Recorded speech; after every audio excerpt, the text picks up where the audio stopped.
சொல்லி தொலை.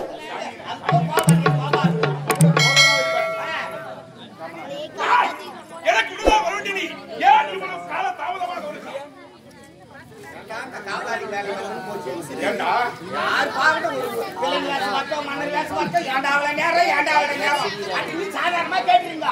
உன் தலையெழுத்துடாது. ஏங்க கேள்வி கேட்கறது சொல்லுங்க பதில் சொல்றதுதான் கஷ்டம். அது என்ன பதில் சொல்வதற்கு கஷ்டம்? ஆமா என்ன கஷ்டம்? இப்ப நாட்டுல இன்னைக்கு நான் கேள்வி கேட்கிறேன். ஒரு நாட்டு மன்னர் நீங்க பதில் சொல்லுவாங்க. ஏய் யார நாடாளுமன்றமா நான்டா கேள்வி கேட்கணும். காவல்கார நீதான் பதில் சொல்லணும். ஏங்க நீங்க மன்னர் தான் காவல் எடுத்தாங்க மாசம் உங்ககிட்ட கை நீட்டி சம்பளம் வாங்குறதாங்க இருந்தாலும் கேள்வி கேட்கறது சொல்லுங்க பதில் சொல்றதுதான் கஷ்டம். ஓஹோ அப்படின்னா என்னடா இன்னைக்கு நான் கேள்வி கேட்கிறேன் நீ பதில் சொல்லு பாப்போம். என்னது நீ என்ன கேள்வி கேட்பதா? நான் பதில் சொல்வதா? ஏய் எவ்வளவு ஆணவம் உண்டா உனக்கு? அப்ப பதில் தெரியாது போ. ஏய் நாடாளுமன்றனா அரசனும் ஒரு நாள் ஆண்டி ஆகலாம் ஆண்டியும் ஒரு நாள் அரசன் ஆகலாம். அவருக்கு பத்தி எதையும் பேசாதே சரிதானா? வண்டியும் ஒரு நாள் ஓடத்துல ஏறலாம் ஓடவும் ஒரு நாள் வண்டியில் ஏறலாம். நீ ஏற முடியாது இருந்தாலும் எத்தனையோ என் ஆட்சியை புலவர் இருக்கிறார்கள்.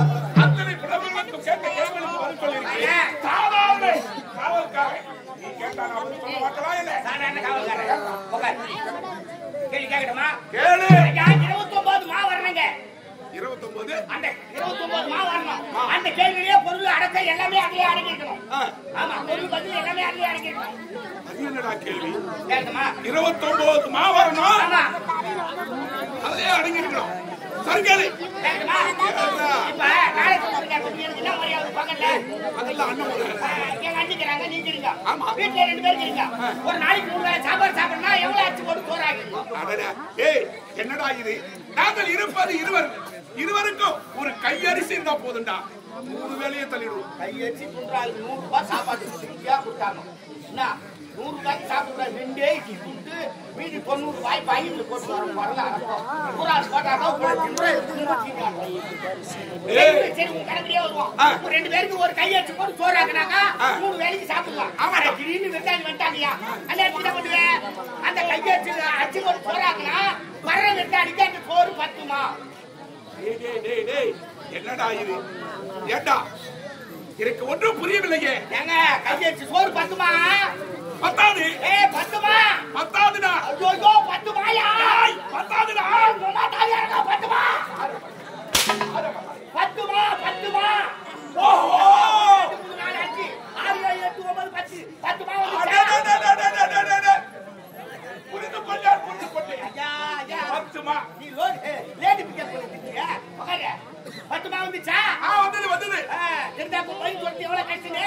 சரி 29 நாள் பத்துமா போனா மீதி இருக்கு எவ்வளவு? இன்னும் 19 மா வரணும்.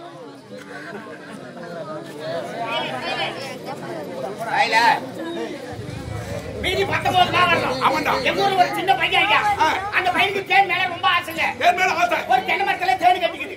அந்த தென்னை மரத்துக்கு நின்று அந்த பையன் அந்த தேனை பார்த்தா அந்த சின்ன பையனுக்கு அந்த தேனி எட்டுமா? டேய் சிறியவனா இருப்பா அவ்வளவு உயரத்துல இருக்குது எப்படிடா எட்டும்? எட்டாதுடா. எட்டுமா? எட்டாதுடா. எட்டுமா? சத்துமா வெட்டி போடுவோம். அந்த பையனுக்கு எட்டாதுடா. ஐயோ உங்களுக்கு தானே கனி தெரியல. எட்டுமாயா? எட்டாதுடா. எட்டுமா வந்துச்சா? எட்டுமா? அந்த மாவா?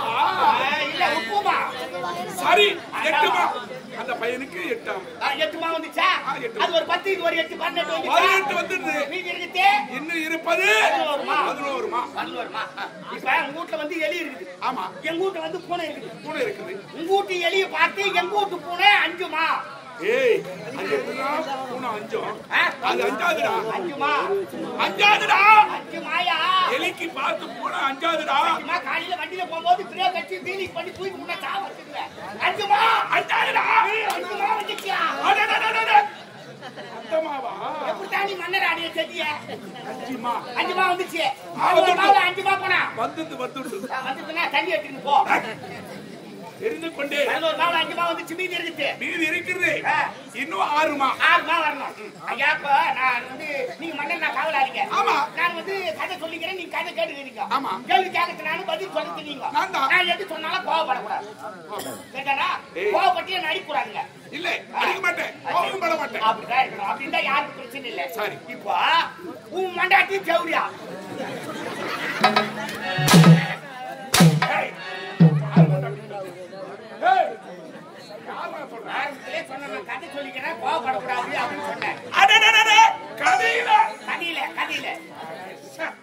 கீழே போட்டா உனக்கு நல்லது எனக்கு நல்லது உட்காரு. அது சொல்லு. இப்போ உன் முன்னாடி யாரு தேவடியா? நீயே ஒத்துக்கிட்டா சேர்த்தா சார். சரி விடு கதையும் தான். கதில உன் முன்னாடி தேவடியா? இப்போ என் முன்னாடி பத்தினி. ஏய், ஒரு அரச முன்னாடி தேவடியா? காவல்கார மனைவி உத்தமே. ஏங்க கதிலங்க. கதையில. சரி விடு. சரியா சொல்லு. உன் முன்னாடி தேவடியா என் முன்னாடி பத்தினி. நீ ஆமா. சொல்லலாம். ஆமா. ஒரு மன்னர் முன்னாடி தேவடியா காவல்கார முன்னாடி பத்தினியா? என் உன் முன்னாடி தேவடியா இருக்கக்கூடாது என் முன்னாடி பத்தினியா இருக்கக்கூடாது. அப்படி இருக்கலாமே. அப்படி இருக்கக்கூடாது. ஏன் கதை வராது. சரியா வராது. சாமானிட்டு அடிச்சேன் ஒன்னா ஆட முடியுமா? ஆட முடியாது. தனித்தனிதான் ஆடணும். ஆமா. ஒன்னா அந்த கத்துட்டு வருமா? வராது. ஒரு ராத்திரி அங்க போயிடும். இந்த விஷயம் உங்களுக்கு தெரியுமே தெரியாதா? தெரியும். தெரியுதுல்ல? அப்ப உன் முன்னாடி தேவடியா இருக்கணும் என் முன்னாடி பத்தினியா இருக்கணும். சரி விடு கதையில தானே. கட்டில இப்ப உன் முன்னாடி தேவடியா வந்து என் முன்னாடி பத்தினி பார்த்து தேவடியா அப்படின்னு சொன்னா என் முன்னாடி மனசு ஆறுமா? அடடடே, அப்படி சொன்னா யாருக்குமே ஆறாதுடா. ஆறுமா? ஆறாதுடா. ஆறுமா? ஆறாதுடா. ஆறுமா? ஆறுமா?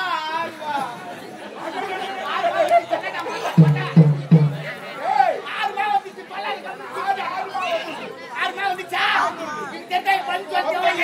29 மா. 29 மா வந்துச்சா? இப்ப கேட்டா பதில் சொல்ல எவ்வளவு கஷ்டமே. ஆமா பாடி. கட்டிக்கிட்டு இல்லடா, ஒரு ஆச்சரியம்தான். ஒரு காவல்காரனுக்கு இவ்வளவு திறமை இருக்கிறதே. இவ்வளவு திறமை இருக்கிறதே என்ற ஒரு ஆச்சரியம். திறமையா இருக்கிறதுனால யார் உள்ள போறாங்க யார் வெளியே வராங்க அப்படின்னு பார்த்து விசாரிச்சு அனுப்புறேன். இல்லைன்னா வெடி கொண்டு வைக்கணும் வெடி வச்சு மத்த செத்து போடுவீங்க. சரி, டேய், இந்த கேள்வி கேட்டாய். உன்னை பாராட்டுகிறேன். எப்படி நினைக்கிறியா பாட்சாமி? என்ன சார்? ஆடுறீங்க. பாராட்டுடா. பாராட்டுதாங்க சொல்றேன். சரி விடு.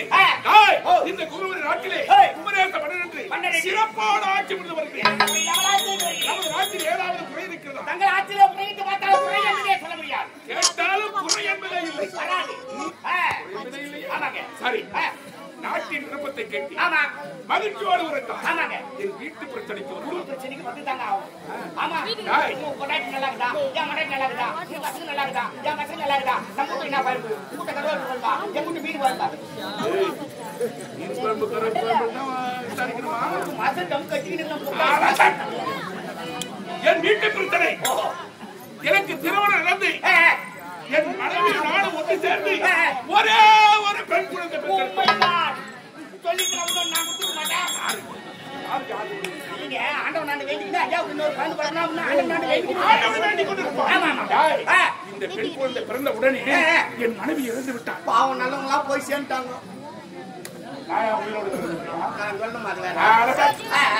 என் மனைவி இறந்த பிறகு என் மகள் ஒரே ஒரு மகள் ஒப்பந்தவர்கள் தந்தைக்கு தந்தையாக இருந்து ஒரே ஒரு மகளை காப்பாற்றி அவள் நல்ல முறையில் படிக்க வைத்து இப்போது திருமண வயதை அடைந்து விட்டார். கண்ணை பருவம் நீங்கி மங்கை பருவம் அடைந்து விட்டார்கள். காலகாலத்தில் திருமணம் செய்து உடனே திருமண ஏற்பாடு செய்து கலந்து ஆலோசனை செய்ய வேண்டும் என்றால் அவையிலே தளபதியாக இருப்பவர் அமரேசன். அவரை சந்திக்கலாம். அவரை கேட்க வேண்டும். ஆலோசனை கேட்டு பிறகு எந்த முடிவு எடுக்கலாம்.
சிட்டாக பார்த்து வரும் சொற்கவைக்கும் சொல்லழகு பார்க்கும் பார்வையிலே போதையில் பாடும் வாழும் அப்படி இருக்கு.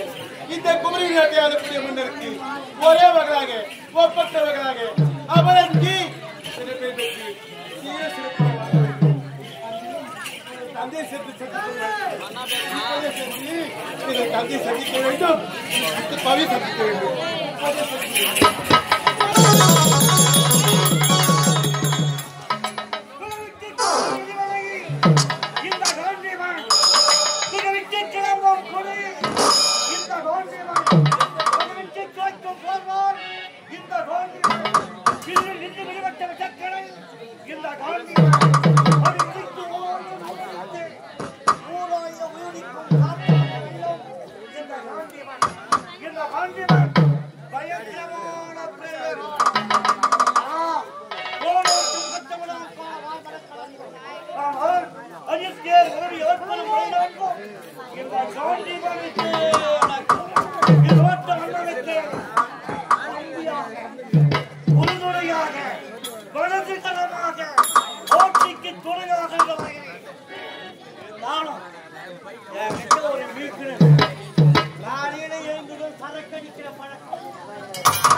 அவன் எங்க தான் போனாலும் தெரியல, கை காலாம் ஒதுவில் கொடுக்குது, என்ன ஆச்சுன்னே தெரியல.